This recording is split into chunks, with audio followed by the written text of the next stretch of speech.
بسم اللہ الرحمن الرحیم۔ آج میں آپ کے سامنے سورہ اخلاص، سورہ فلق اور سورہ ناس، ان تینوں کے فضائل، فوائد اور دم کرنے کے طریقے یعنی کہ میں آپ کے سامنے رکھوں گا، تو اس کو ذرا غور سے سننا، انشاءاللہ اللہ آپ کو بڑا فائدہ دے گا۔ تو یہ سب جو کچھ بھی یعنی کہ عمل ہوتے ہیں یا دم درو ہوتے ہیں، دم درود سب کچھ یہ اس وقت ہی مؤثر ہوتے ہیں جب آپ 5 وقت کے نمازی ہوں، یعنی کہ 5 وقت کے نمازی ہوں اور یہ صورت تینوں پڑھ کے کسی پہ دم کرو تو اس کے بڑے فائدے ہوتے ہیں۔ لیکن سب سے پہلے آپ کو 5 وقت کا نمازی ہونا پڑے گا۔ تو سب سے پہلے میں آپ کے سامنے سورہ اخلاص، اس کے فضائل رکھتا ہوں۔ سورۃ اخلاص حب اور رفع حاجت کے لیے بہت مؤثر ہے۔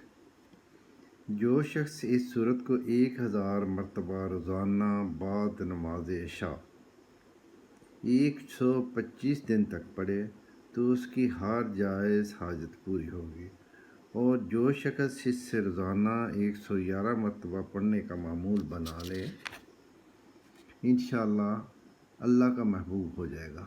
اس کے علاوہ اس سورت کو پڑھنے کا بے پناہ اجر بھی ملے گا۔ ابھی آئیے سورہ فلق۔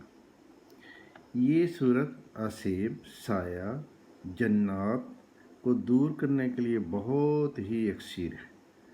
جو شخص اسے رات کو سوتے وقت پڑھ کر اپنے اوپر دم کرے تو انشاءاللہ ہر طرح کے ڈر، خوف، مصیبت سے محفوظ رہے گا۔ اگر کوئی شخص اس کا عمل بننا چاہے تو اسے چاہیے کہ بعد نماز عشاء 3125 مرتبہ 40 روز تک پڑھے۔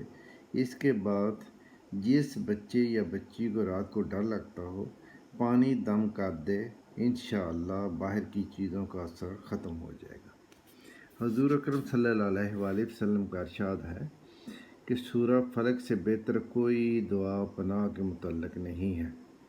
ایک اور حدیث میں ہے کہ معوذتین کے مثل پناہ پکڑنے کے باب میں کوئی سورہ میرے اوپر نازل نہیں ہوئی۔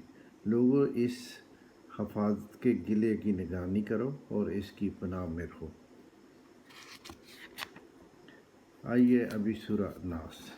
یہ سورہ بھی جنات شیاطین سے بچنے کے لیے بہت مفید ہے۔ جو شخص رات کو سوتے وقت سورہ فاتحہ، آیت الکرسی، سورہ اخلاص، سورہ فلق اور یہ سورت یعنی سورہ ناس ایک مرتبہ پڑھ کر اپنے ہاتھوں پر دم کر کے دونوں ہاتھوں کے چہرے اور سر سے لے کر پیٹ اور ٹانگوں تک پھیرے، انشاءاللہ وہ رات بھر جنات شیاطین کے شر سے اور دیگر آفات سماوی سے محفوظ اور اللہ کی پناہ میں رہے گا۔ اس کے علاوہ یہ سورت جادو اور کالے علم کے اثرات کو ختم کرنے کے لیے بہت یکسیر ہے۔ یعنی کہ یہ جو تینوں کل ہیں یعنی کہ ان کے بہت فضائل بھی ہیں اور فوائد بھی ہیں۔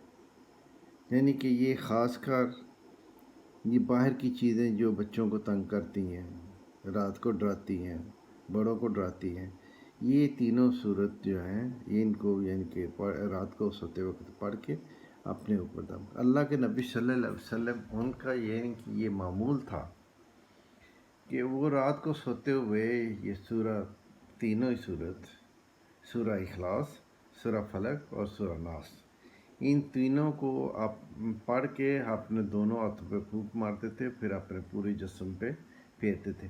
یہ اللہ کے نبی صلی اللہ علیہ وسلم 3 بار یہ عمل کرتے تھے، اور یہاں تک ہوا کہ جب اللہ کے نبی صلی اللہ علیہ وسلم آخری دنوں میں بڑے بیمار تھے یعنی خود نہیں کر سکتے تھے تو حضرت عائشہ صدیقہ رضی اللہ عنہ ان کو کہا کہ یعنی کہ میرے ہاتھوں پہ پڑھ کے پھونک مار کے میرے جسم پہ پھیرو۔ یعنی کہ یہ اتنی تینوں صورتیں یعنی کہ افضل ہیں، ان کی بڑی فضیلت ہے، اور یہ یعنی کہ خاص کر یہ جو جنات، جادو ٹونا، ان سب سے یعنی کہ اللہ کا فضل و کرم سے یہ صورتیں یعنی کہ حفاظت فرماتی ہیں۔ تو اس لیے یہ یعنی کہ آپ کوشش کریں، پہلے تو آپ 5 وقت نماز پڑھیں، کیونکہ یہ جو بھی عمل ہوتا ہے وہ نماز کے بعد ہوتا ہے، یعنی کہ نماز پڑھ کے مسجد میں بیٹھ کے یا باہر بھی جا کر، یہ آپ کی اپنی مرضی ہے، یعنی کہ آپ ان کو پڑھ سکتے ہیں۔ تو اس کے بعد یعنی کہ اللہ پہ بھروسہ کریں، اللہ انشاءاللہ آپ کی ہر دعا کو قبول کرے گا، یعنی کہ آپ کی حفاظت فرمائے گا، اللہ آپ کو اپنی پناہ میں رکھے گا۔ یعنی کہ قرآن پاک کا تو آپ کو ویسے ہی پتہ ہے نا کہ اللہ کے نبی صلی اللہ علیہ وسلم انہوں نے کہا ہے کہ ہر ایک لفظ پہ آپ کو 10 نیکیاں ملتی ہیں، 10 گناہ معاف ہوتے ہیں اور 10 درجے آپ کے بلند ہوتے ہیں۔ تو اللہ کے نبی صلی اللہ علیہ وسلم انہوں نے مثال سنائی کہ لفظ ہوتا کیا ہے۔ تو انہوں نے پڑھا کہ الف لام میم، تو انہوں نے بولا یہ ایک لفظ نہیں، یہ 3 ہے، الف علیحدہ، لام علیحدہ، میم علیحدہ، یعنی کہ 30 نیکیاں ہیں، 30 ہی گناہ آپ کے معاف ہوں گے، 30 ہی درجے آپ کے بلند ہوں گے۔ تو قرآن پاک کا تو ویسے ہی یعنی کہ اللہ کے فضل و کرم سے اس کے تو بڑے ہی فائدے ہیں، یہ تو ہمارے لیے ہدایت کا سرچشمہ ہے۔ تو قرآن پاک تو ویسے ہی پڑھنا مسلمان کے لیے فرض ہے۔